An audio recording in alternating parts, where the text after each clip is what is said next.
So if I am a company and I'm looking for a paper lead specialist, a paper lead generation company, what are some things that I should be looking at?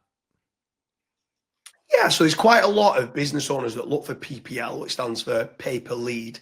They understand their KPIs, that their conversion rate might be, let's say, 10% of inquiries turn into orders, and they're willing to spend £200 per cost per acquisition, which then means they're willing to spend approximately £20 per lead. I've completely made those numbers up, but I'm just using it as being an example.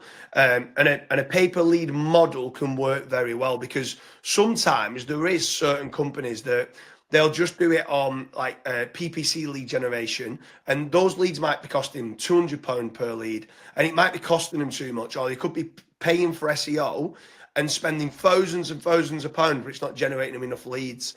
So a pay-per-lead model and dealing with a lead generation company can work really well because you're able to make certain that you're only willing to pay a set amount per lead that comes through. And you might say, okay, I'm willing to spend 20, 30, £50 per lead and I want 10 leads per day. You know exactly what your budget is, what you're spending per day. And then as long as you're tracking your KPIs of what your conversion is and what your return on investment is, a pay per lead model can work Yeah. very well. And then what are some KPIs as well that people should be looking at? I know you've mentioned cost per lead, but is there anything else? Like for example, if I'm a company and I might be spending some money on Facebook ads and also some money on PPC as well, is there anything there that you would be looking at?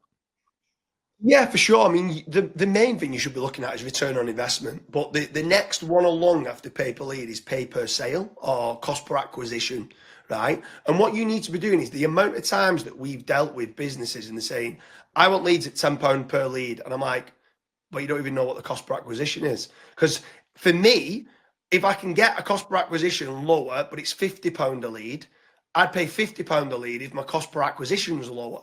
In fact, I definitely want to do that because I'm getting 5 times less leads but converting more. So now I need a lower amount of sales team. There's no point in having hundreds of leads that the conversion rate's at 2%. I'd sooner pay 5 times more, right, and the conversion rate be a lot better, which means I'm not having to deal with all like the low quality type of leads that's coming in. And sometimes it's the difference between, let's say, meta ads and PPC, where PPC can be it's an inbound marketing strategy where meta is a demand generation. So you can normally generate more volume on meta, but it's a lot harder to convert. And at times it's better to go with, let's say, SEO lead generation or PPC lead generation because it just can convert a lot better.